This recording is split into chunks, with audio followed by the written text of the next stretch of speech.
Blame. Nobody wants to be a scapegoat. But why do politicians spend so much time avoiding blame? And how does this affect you and me? I'm here with Professor Christoper Hood from Oxford University, an expert in the study of executive government, regulation and public sector reform, to find out more. Professor, welcome. What risks do governments face? Governments face risks to their individual organisations, risks of financial damage, of reputational damage, but they also have to deal with systemic risks, risks to society as a whole. But one of the key risks that governments face, I have argued in my lecture tonight, is the risk of blame. And I've argued that that's what shapes the way that government responds to every other kind of risk. So, what is blame, and why are governments afraid of blame? Blame is a combination of two things. It's a combination of a perception of harm or loss, something that was done worse than it could have been. For example, in a wrong medical diagnosis. It's a combination of that and of perception of responsibility or agency. Some organisation, some person, some doctor made the diagnosis that is wrong. Put those two things together and you have blame. And we all care about blame as human beings, because as human beings we like to be well thought of. Yes.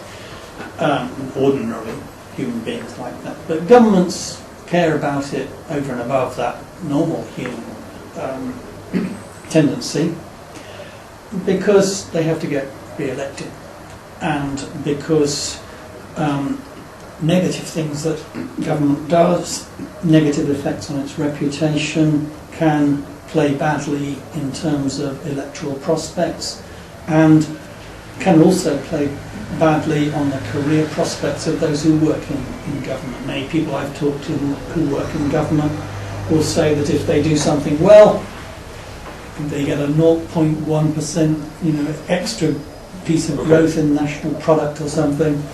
You maybe get a little paragraph on page 15 of the newspaper if you're lucky. Make a big mistake and it's remembered for 10 years, your career's over. Yeah. So blame is clearly something that governments want to avoid.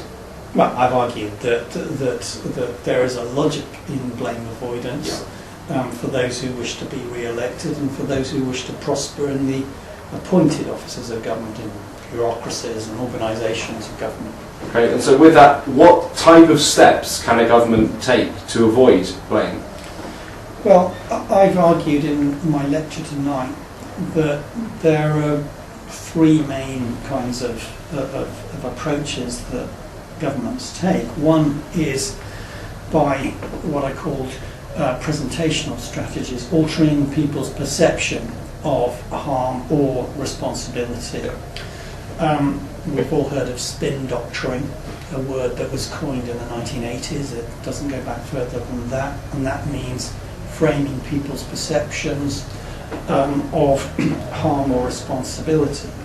And that can take various forms. It can involve making excuses, giving justifications for why things are better than you might think, or can involve methods that are not arguments, by changing the subject, by creating diversions, by saying sorry and moving on without closing off debate. So that's one form, presentational, spin-type strategies.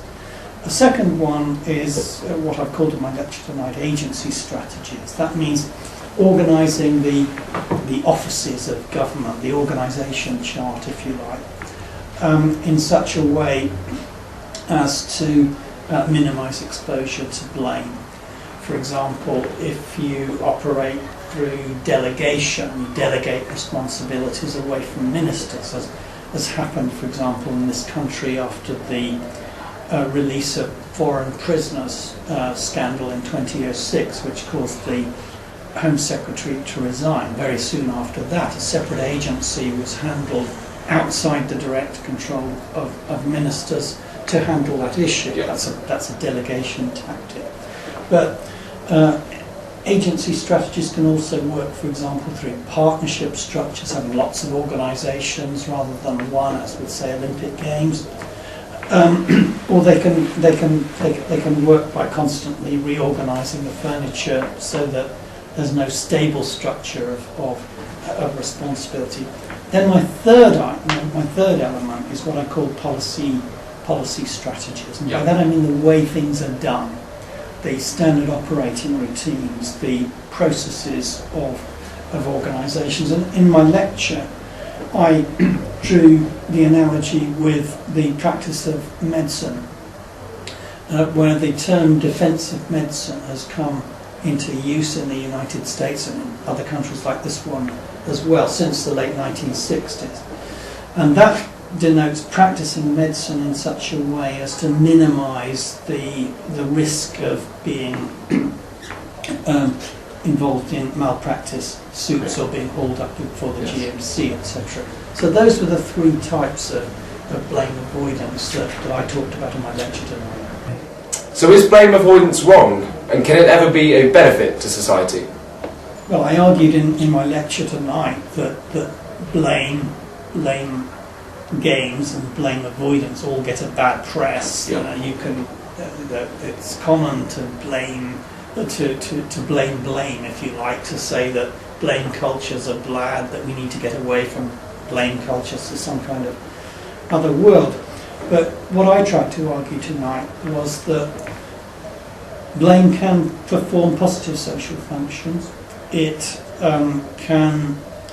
blame and the fear of blame can encourage people to take care in what they do and what they say and how they conduct themselves. Blame games can help us to identify whether there are harms and who's responsible in complex situations where it's not often obvious from the start who might be responsible. And I also argue that some kinds of blame avoidance could be positive as well. But what I tried to do was to distinguish between what I call positive forms of blame avoidance and negative forms of blame avoidance. And I argued that some forms of blame avoidance were indeed potentially positive in the sense that they could contribute to making responsibility clearer, to sharpening policy debate and increasing transparency. But not all forms of blame avoidance do that. Some have the opposite effect. Yes. So my argument tonight was that we really need to distinguish between what I call good and bad forms of blame avoidance. Yes. So in terms of this transparency, in terms of being in the public limelight and that allowing, say, the public to scrutinise what politicians are doing, what role has the media played in that? So the increased amount of media coverage on politicians. What role has that played in blame avoidance? I think that it means that politicians operate in a more continuous news cycle than they used to do. And so there's a longer frontier, as it were, for them to patrol than there used to be. If you go back to the 1950s, when, say, there would be half a dozen newspapers publishing on a daily cycle, and perhaps a similar cycle of television news on one or two channels.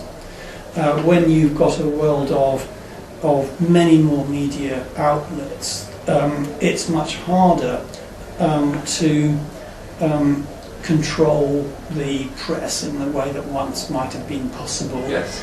Because there are so many more outlets, they can't do that anymore. And partly because of the need has been to expand staff in government. Back in the 1950s, I think there were 3 people in the White House in the United States that dealt with press relations. In, I think, the current administration, it's about 60. So you've moved from really a handful of people operating in a room no larger than we're in now. Yes. To a sizable cohort of people with dedicated media facilities, and that does change the name of the game, I think. Professor, thank you. Thank you.